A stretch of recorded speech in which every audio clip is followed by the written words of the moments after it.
In a cluttered Stockholm workshop where glass vessels crowded wooden benches, Carl Wilhelm Scheele poured Prussian blue pigment into a flask. The year was 1782.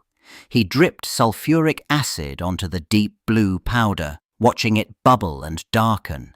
A clear liquid slowly condensed in the neck of his retort. When he unstoppered the vessel, a faint, peculiar scent drifted out, like bitter almonds crushed between fingers. Scheele's fingers worked carefully, transferring the new acid into a small glass bottle. He labelled it in his precise script, unaware that the compound he had just isolated would become one of history's most infamous poisons. The liquid was perfectly clear, deceptively innocent-looking as it caught the dim Scandinavian light filtering through the workshop window. He noted its properties, volatile, with that persistent almond-like aroma. The chemist called it prussic acid, for its origin in the Prussian blue pigment. He recorded its formula and behaviour, but the true nature of its power remained hidden in that bottle. For now, it was simply a chemical curiosity, a clear, almond-scented liquid sitting on a shelf in a quiet laboratory, waiting for its deadly potential to be unlocked by the next generation of experimenters. Scheele's discovery of that faintly scented acid had crossed borders, landing in the hands of chemists across Europe. In Paris and Berlin, they began experimenting with the substance, noting it appeared not just in Prussian blue, but in nature itself. Crushing the kernels of peach pits or the leaves of the cherry laurel released the same sharp, almond-like vapour. They watched as the clear liquid in their flasks seemed to breathe out a deadly perfume. The experiments turned darker. A chemist would place a mouse or a bird in a sealed glass bell jar, then introduce just a few drops of the distilled acid onto a cloth. The animal would sniff the air, its movements quickening for a second before seizing into violent convulsions. Its legs scrabbled against the glass, then went still. Death arrived not in minutes, but in mere, shocking seconds. The time it took to draw 3 breaths. The mechanism was a silent sabotage. The chemists deduced the vapour was not choking the lungs but invading the bloodstream, racing to every cell. There, it bound to a crucial enzyme, cytochrome C oxidase, and jammed it. This single act starved cells of their ability to use oxygen. Energy production ceased instantly. The brain and heart, the body's most oxygen-hungry organs, were the first to fail, explaining the rapid, violent end they had witnessed in their laboratories. The poison that had killed animals in seconds in European laboratories now travelled across the Atlantic. By the 1880s, California's vast citrus groves were being strangled by tiny scale insects. Desperate growers turned to the most potent weapon chemists could offer, hydrocyanic acid. They ordered it in heavy steel tanks, unloaded at dusty rail sidings near orchards that stretched to the horizon. Before dawn, crews would drape entire orange trees with enormous canvas tents, sealing the edges with soil. A worker would then connect a hose to a tank, open a valve, and pump the pressurized gas into the shrouded canopy. Inside that still dark space, the vapor would seep into every crevice, seeking the insects clinging to bark and leaf. The men working the pumps had one primitive defense: their own noses. They were told to watch for the faint scent of bitter almonds wafting from a tent seam or a hose coupling. That odor was the only warning before the gas could overwhelm them. They worked quickly, holding their breath near the tanks, trusting a smell that not everyone could even detect to keep them alive. The citrus groves of California were just the beginning. As the new century dawned, the demand for cyanide compounds exploded, moving from agricultural tents into the roaring heart of industrial chemistry. In Germany, vast factories now synthesize these chemicals on an unprecedented scale, storing them in massive vats to feed the booming textile dye industry. The poison had left the orchard and entered the age of mass production. Inside one such plant, a corroded valve on a storage tank began to weep. Sodium cyanide, a white solid, sat within. But the humid factory air, laced with acidic fumes from other processes, reacted with the leaking material. A chemical transformation occurred at the point of the leak, converting the solid salt into a volatile, deadly gas. It began to seep, invisible, into the workroom. A worker near the tank paused, catching a faint, almost sweet scent of bitter almonds on the air. He took another breath, his brow furrowing in confusion. Then a wave of dizziness hit him, his vision tunneled. Across the room, another man clutched his chest, gasping as his cells starved for oxygen. They collapsed to the concrete floor within seconds of each other, the silent alarm of that peculiar odor going unheeded until it was too late. The industrial accidents of the early 20th century were a grim rehearsal for what came next. By the summer of 1916, the battlefields of the Somme had become a chemical laboratory. French soldiers, huddled in their trenches, watched a new weapon drift toward them, not the familiar greenish chlorine or the blistering mustard gas, but a pale yellow cloud that carried on the breeze. Some men caught the scent first, a faint, unsettling hint of bitter almonds.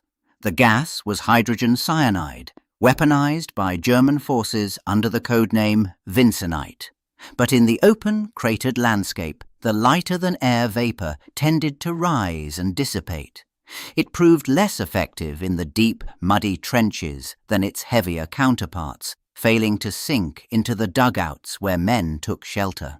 For those caught in its path, however, the mechanism was brutally efficient. The cyanide molecules, inhaled into the lungs, bound to the iron in a victim's blood cells. This blocked the cells from carrying oxygen, starving tissues at a fundamental level. Survivors of the attacks would later recall the distinctive almond odor on the wind, a sensory marker for a poison that could kill in minutes by suffocating the body from within. After the war, the poison found a new battlefield. In the booming cities of 1920s, America, hydrogen cyanide shed its military name and was repackaged for domestic use.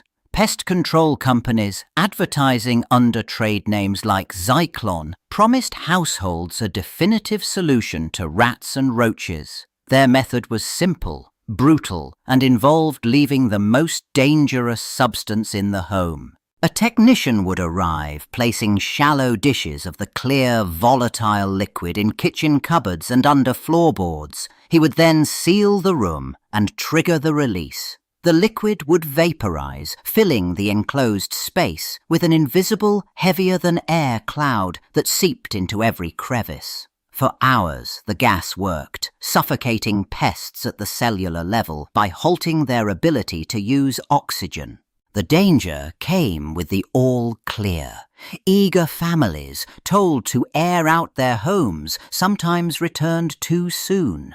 They would unlock the door to a lingering, faint scent of almonds in the still air. Within minutes, dizziness would tighten their chests, vision would blur, and they would collapse in their own hallways, victims of a poison left behind to protect them. The poison had crossed oceans and battlefields, and by the mid-20th century it powered entire industries. In Bhopal, India, a chemical plant hummed through the night of December 3rd, 1951. Inside a towering steel vat, a reaction producing organic cyanides for pesticides began to spiral out of control. Pressure built, heat climbed, and a safety valve strained against a force it was never meant to contain. With a metallic groan, the valve failed. A pressurized geyser of hot gas and liquid erupted into the cool night air, instantly forming a dense, drifting cloud. Carried by a light breeze, the vapor rolled silently over the plant's perimeter wall. It seeped into the narrow lanes of the nearby bustee, where families slept with their windows open to the December air. The cloud carried a deceptively pleasant scent, sweet, reminiscent of almonds. Some sleeping residents stirred, catching the unusual fragrance. Within minutes, that sweetness turned to a burning in their throats. People stumbled from their beds, gasping, their bodies starved of oxygen at the cellular level. Dozens collapsed in their doorways and courtyards as the silent, almond-scented cloud moved on. The industrial accidents of the past had shown how a sealed vat could fail, but in the humid air of Louisiana, the danger arrived on 18 wheels. On a highway near Taft in 1979, a tanker truck carrying a load of molten sodium cyanide salts swerved and overturned. The intense heat of the spill did not just melt the cargo, it instantly vaporized the cyanide, transforming solid crystals into an expanding, invisible cloud of hydrogen cyanide gas. The pale vapor, heavier than air, began creeping across the asphalt. It drifted over the southbound lanes of the highway like a low, deadly fog. Inside their cars, a few drivers caught a whiff of something strange and bitter, the distinct scent of almonds. Confused, some began to slow down, rolling up their windows as an instinctive defense against the unknown odor now seeping into their vehicles. For those who could smell it, the warning came too late. Cyanide molecules, inhaled with each breath, rushed into their bloodstream and raced to every cell. The poison slammed into the mitochondria, the tiny powerhouses of the body, and jammed the machinery that uses oxygen. Within moments, several motorists were overcome. Their vision tunneled, their heads swam, and they lost consciousness, their cars drifting to a stop along the shoulder as the silent cloud passed by. The aftermath of the Louisiana highway incident left toxicologists with a haunting question. Why did some drivers report the bitter almond warning, while others, exposed to the same drifting cloud, never smelled a thing? For decades, the scent had been treated as a universal alarm. Now, in forensic laboratories, researchers began to dismantle that dangerous assumption. A scientist in a white coat prepared a simple demonstration. She placed a few drops of a synthetic compound onto a scent strip and passed it to a colleague. He inhaled, his face blank. "Nothing," he said. She then handed it to a lab assistant, who immediately recoiled. "Almonds," the assistant confirmed, a sharp chemical bitterness in the air that her co-worker could not perceive. The difference was written in their DNA. A specific olfactory receptor gene, inherited from both parents, dictates whether a person can detect the cyanide compound. The researcher explained that only about 40% of the population carries the functional version. For the remaining 60%, the deadly gas was and always had been utterly odorless, an invisible threat with no natural warning. The genetic revelation that most people couldn't smell the warning changed everything. In the decades that followed, the faint scent of bitter almonds was officially retired as a safety indicator. Regulations were rewritten, mandating that no worker should ever rely on their senses to detect cyanide. The new standard became technology, specifically continuous electronic monitoring that didn't depend on a lucky genetic roll of the dice. Inside a contemporary electroplating facility, the air hummed with industry.